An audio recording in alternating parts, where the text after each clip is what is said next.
This video lecture is about the history of Ghaznavid Empire, or Mahmud of Ghazni. The founder of Ghaznavid Empire was Sebuktigin, who ruled from 977 to 997 AD. Sebuktigin belonged to the Iranian royal family, but early in life he was sold as a slave to Alptigin. By his service and fidelity, he had endeared himself to his master, who not only made him the commander-in-chief of his forces, but also gave him his daughter in marriage. Immediately on his accession he conquered Bust, and then he turned his attention to the conquest of India. The rulers of India viewed the rise of Muslim power in the subcontinent with jealousy and apprehension. Jaipal, the Hindu Raja of the Punjab, anticipating an attack of Sebuktigin on his realm, mobilized his forces against the Sebuktigin. The first clash between the Hindus and the Muslims took place at Lamgan in the Khyber Pass, in which the Jaipal army were badly defeated. Jaipal saved his life by promising to pay 10 lakhs of rupees and 50 elephants. But he did not fulfill his promise, and the officers, who had come to realize the promised tribute, were put under arrest. The action of Jaipal soon brought Sebuktigin into the field, and within a short time Sebuktigin seized a number of forts. Jaipal got alarmed at the success of the Muslims, and so he organized a league of Hindu princes in order to drive out the Muslims. Many of the princes of northern India joined him to oppose the advance of the Muslims, but the combined forces were once again defeated on a plan near Peshawar. The territories between Lamgan and Peshawar were annexed to the Ghaznavid Empire. In this battle the superiority of the Muslims over the Hindus was established, and the right route to attack India was discovered. Sebuktigin was the first Muslim rulers who invade India from the northwest frontier. In 997 AD Sebuktigin died, leaving a large and well-established empire to his successors. Before his death, he appointed his younger son, Ismail, as successor. Mahmud, the eldest and the ablest of his 4 sons, could not agree to this arrangement. He at first tried to come to an amicable settlement with Ismail, but all his efforts ended in failure. At last the two brothers met on the plain of Ghazni, and a hot battle was fought in 998 AD, in which Ismail was defeated. Mahmud placed him in nominal confinement, and provided him with easy comfort and convenience.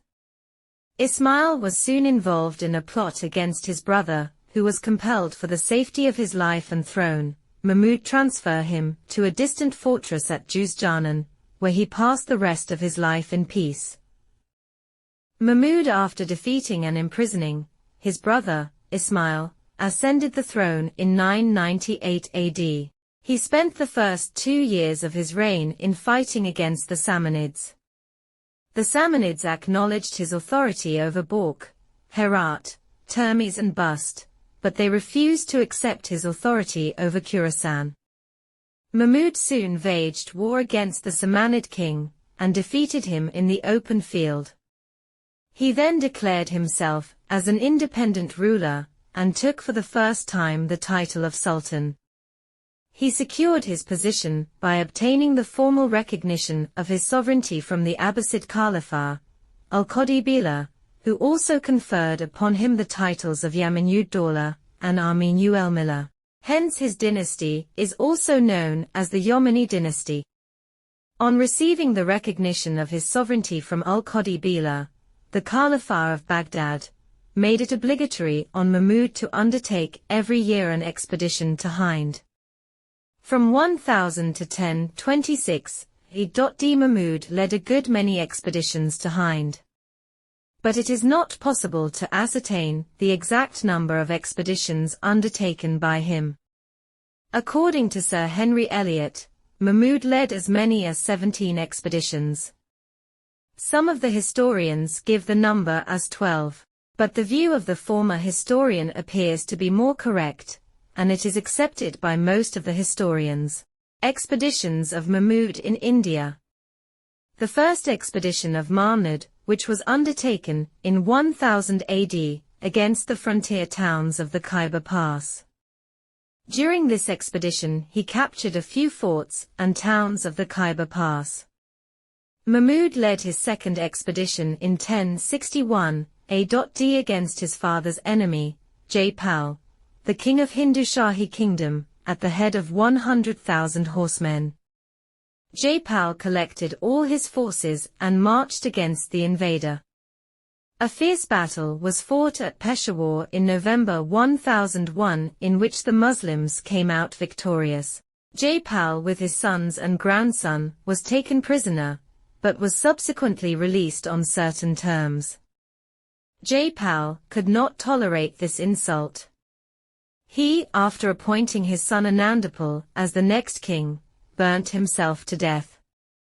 The third expedition was directed against the ruler of Bura, Bhatia, who in spite of his promise failed to help Mahmud. Bijai Rai, the ruler of Bura, offered a strong resistance to the invader, but ultimately, he fled away from the battlefield. He was pursued, and when he felt that he was going to fall into the hands of the enemies, he stabbed himself to death. The fourth expedition of Mahmud was led against the Muslim ruler of Multan. Abul Fatih Daud, the ruler of Multan, had friendly relation with Anandapal. In 1006, Mahmud marched across the Punjab to Multan. Anandapal, its ruler and son of Jaipal, offered resistance, but was defeated and driven to Kashmir hills. Mahmud then invaded Multan. Daud ran away from the battle and Multan was captured after a siege of 7 days, and the citizens were pardoned on payment of heavy fine and money. The charge of Multan was left in the hands of Sukhpal, or Nawasa Shah, a grandson of Jaipal, who had been imprisoned by Mahmud after the defeat of Jaipal, and had embraced Islam, and got the name of Nawasa Shah. When Mahmud retired to Ghazni after capturing Multan, and appointed Sukhpal, or Nawasa Shah, as its governor, after some time Nawasa Shah declared independence and renounced Islam. Mahmud led an invasion in 1007 against him and defeated him. The sixth expedition of Mahmud was led against Anandapal in 1008 AD. He organized a confederacy against the Muslims in which the great Rajput Rajas of Ujjain, Gwalior, Kalinjar, Kannauj, Delhi and Amber had joined. Mahmud had never met such a vast army organized by the Hindu confederates. It is said that the enthusiasm was so great among the people that the Hindu women sold their jewels and sent the money from distant parts to be used against the Muslims. The Khokars, a tribe of the Punjab, also joined the Rajputs in their struggle against the Muslims. It was a challenge to Mahmud. He met the huge Hindu army near Hind. The barefooted and bare-headed Khokars fought very bravely against the Muslims. It was a critical moment for the Muslims. But fortunately, the elephant of Anandapal got frightened and led away from the battlefield. This caused a great confusion and panic among the Hindu soldiers, who also ran away from the battlefield.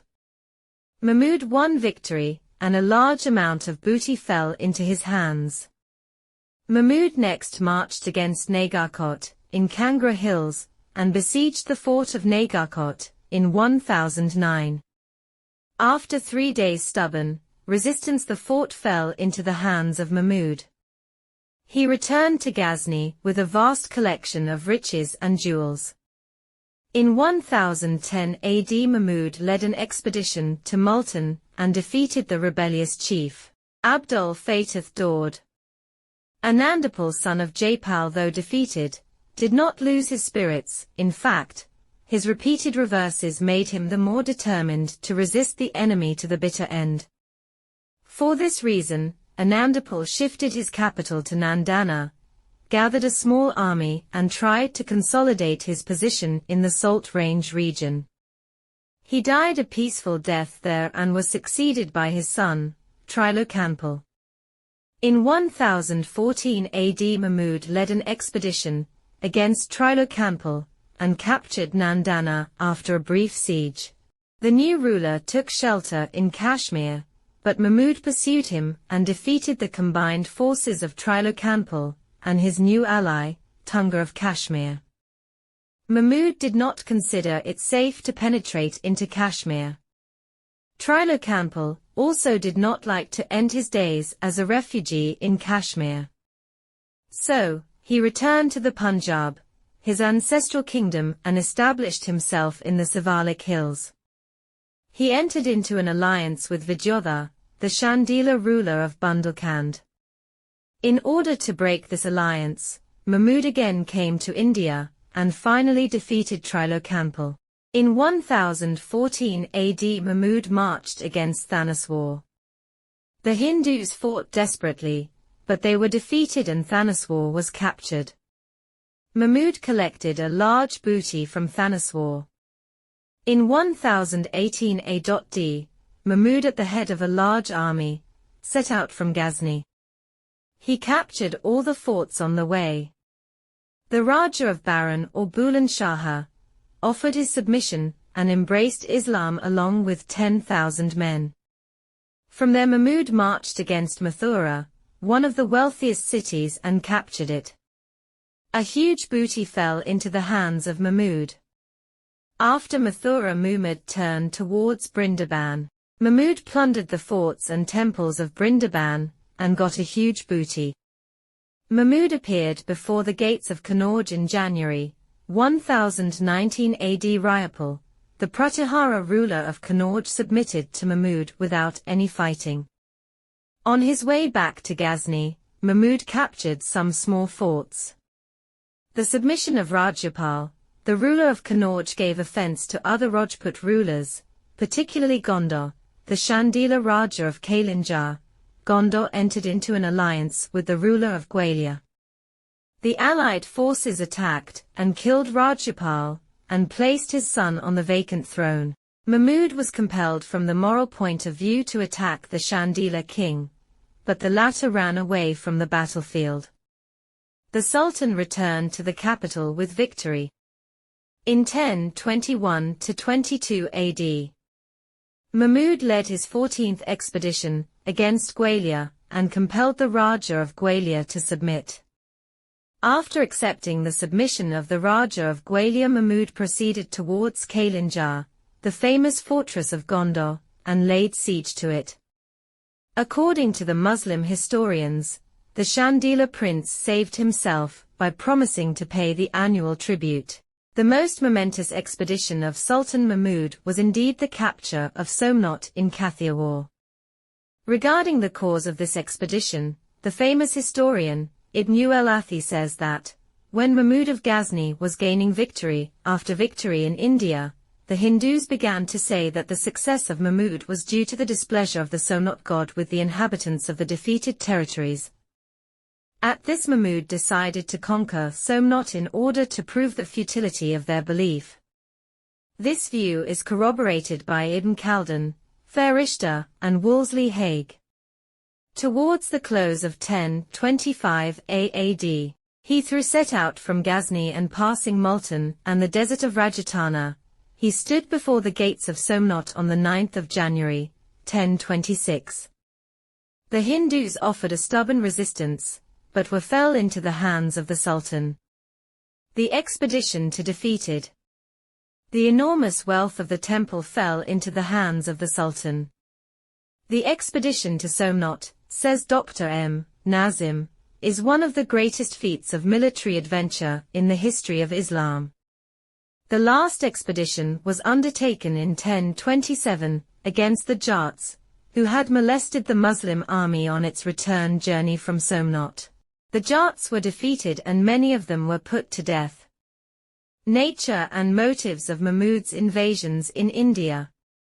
Sultan Mahmud made 17 expeditions into India, and conquered a number of places in the subcontinent. But he did not establish his rule over them or annex any part of the conquered territories except the Punjab. What then was the object of his military expeditions? Various opinions have been expressed by the historians about the motives of Sultan Mahmud's invasions. Some say that Mahmud was the greatest champion of Islam, whose main motive in invading this country was to preach Islam by breaking the idols and desecrating the temples. There are others who hold that his chief motive was to loot the wealth of India. He was a raider-in-chief who, in order to satisfy his thirst for wealth, came, burnt, killed, plundered, captured and went away. Still there are others who think and maintain that Mahmud was a great military general and conqueror, and it was his ambition that brought him to this subcontinent. Thus, there are different views about the motives of Mahmud's invasions in terms of religious, economic and political in nature. Successors of Sultan Mahmud. The successors of Sultan Mahmud ruled for more than 150 years at Ghazni, but none of them are worthy of special mention. The death of Mahmud was followed by a war of succession between his two sons, Masud and Muhammad. The Masud gained the upper hand and Muhammad was blinded and imprisoned. Masud could not cope with the growing pressure of the Seljuk Turks, who defeated him in a battle near Merv. His blinded brother, Muhammad, was then placed on the throne by the Seljuk. After his death, the throne of Ghazni was occupied by a number of weak rulers, who were unable to resist the Seljuks. The Seljuks played a very considerable part in the overthrow of the Ghaznavid Empire. The long struggle between the Ghaznavids and the Seljuks gave the chiefs of Gha an opportunity of reviving their power. At last Muhammad bin Sam, also known as Muhammad Gha or Muhammad Ghauri, became the master of Ghazni, and resultantly the sovereignty of India passed into the hands of the Gha chiefs.